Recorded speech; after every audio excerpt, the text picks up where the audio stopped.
A powerful haka was performed on one of Sydney's tallest buildings recently in honour of International Men's Day as part of Haka For Life, a kaupapa to raise awareness around mental health. Mā takitaki mai. Haka For Life is a charitable organisation promoting men's mental health and well-being, and today we were joined by our First Nations brother Ao Wiki at the Sydney Tower Eye to create conversations around mental health ahead of International Men's Day this Saturday. We're 268 metres above Sydney. It's the first time that we've been able to haka out overlooking this incredible city and be joined by our First Nations brother today. We also want to thank the women of the Darug Nation for giving us their blessing to be able to perform haka here and share culture. When haka is performed, silence does not exist, and it's an opportunity to demonstrate to men how powerful we can be when we're fully expressed in life.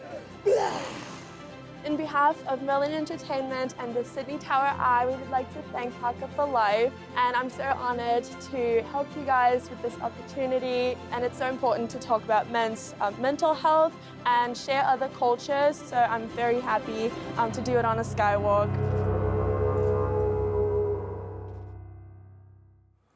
And joining us now from Perth to share more about this kaupapa is founder and creator of Haka For Life is Leon Ruri of Tūhoe and Tainui. Tēnā koe, Leon, thank you for joining us. Oh, tēnā koe, Neil. Thank you so much for having me. Always good to connect with back home.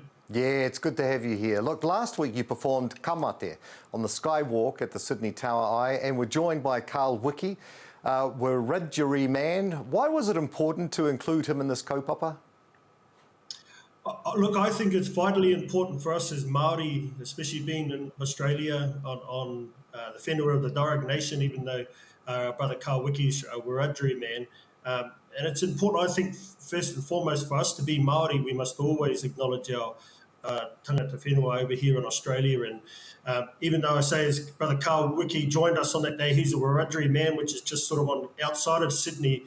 We had the blessing of the Darug Nation through the Darug matriarchal line and the women there that blessed our presence there and a connection to the kaupapa of International Men's Day on the Sydney Tower Eye.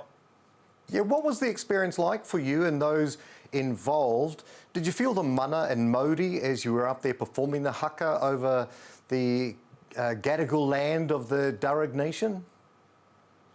Yeah, it was incredibly moving, quite emotional. I myself personally had things coming up, Neil, from my childhood and my commitment to mental health around sexual abuse, and I noticed I've been working through those things. And while I was there in Sydney, I had a few people connect with me and sharing similar experiences that they were struggling with. So to be up there and to know that at 268 metres above Sydney, the intention of why we were there was very, very moving for all of us.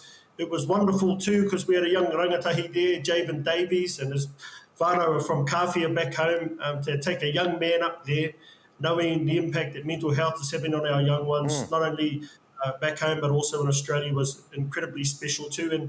And just for our cultures to be together, our brother Ao Wiki was so grateful to be with us as Māori, but for us being in their lands was incredibly moving. And we just shared our stories about why we're committed to this day. Even some of our whānau that were there are dealing with things in their personal life. And the fact that even though they're dealing with those things, they're just so committed to creating conversations that have people see that there are people that are really, really passionate about mental health. You've talked a little bit about you and your back. Talk about what fuels your passion for this mental health space. Yeah, the thing that fuels my passion comes a lot from my own struggles in life and then seeing the way that I showed up in life, but then seeing how many people really, really struggle in life. And one of the things that really drives me is that I just don't want people to go through and experience some of the hurt and the trauma that I have experienced. And more so, I think, making the choices that I made that fueled more regret and the self-sabotage that would be present. And then in being able to create this journey, I've seen that there are so many people of ours and Māori, of Australians and people from all around the world that love our kaupapa of Haka For Life. And our society is struggling, and especially here in Australia. Australia has the highest household debts in the world. What that means is that this period coming up to Christmas, and it doesn't matter whether it's here in Australia or back home, there's a lot of pressure, extra pressure. So people are under enormous financial strain, and it brings so much stress for them, and sadly, people are really, really struggling in life. So, for us to be able to create opportunities, especially for Māori over here in Australia and our First Nations brothers and sisters, where we can share and connect to our culture and to be able to haka, I believe that haka is our medicine. And to be able to share that and express that at any opportunity is a great thing for us personally, but it's also great for people to be able to see culture powerfully expressed in the world today as well. Leon Ruri, founder of Haka For Life, thank you so much for joining us today and for all the mahi that you are doing to support your whānau and for what your team are doing. Ngā mihi. Ngā mihi.